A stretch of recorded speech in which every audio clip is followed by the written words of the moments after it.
Yet another dismal morning for the refugees stuck on the Croatian side of the border with Slovenia. Almost all men left here, many separated from their families who had already been moved on without them. It feels like the usual chaos. Somebody speak today, all people going to Slovenia.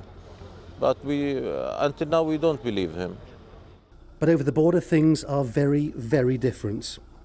Off the buses, orderly queues at the Slovenian registration centre.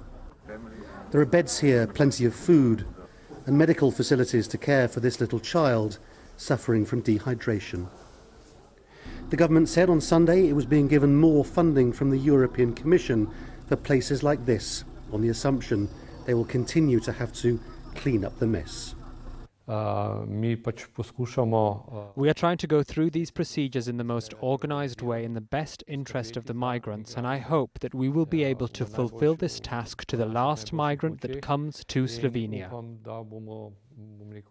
The refugees who are successfully processed then end up in places like this, a disused hotel on the border with Austria. The police are around, but there are no restrictions on their movement at all. This mum from Syria couldn't stop smiling. She was that much closer to Germany and nobody in the way. And here in Slovenia, it's good? Good, Yeah? very good.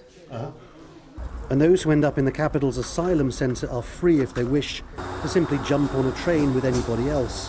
What a change from having to push your children through the window. At Budapest train station, of course, the Hungarian authorities tried and failed to force the refugees to stay in one place. Serbia and Croatia, meanwhile, have resorted to piling people onto buses and then dumping them at the next available border. The contrast here couldn't be any more stark. There's not a police officer in sight. What it means is that any refugee who makes it this far has almost got there. Of course, Slovenia hasn't yet had to deal with the really big numbers, but they probably will. For once, it looks like a country with a system offering a taste of freedom. Laurence, Al Jazeera in Slovenia.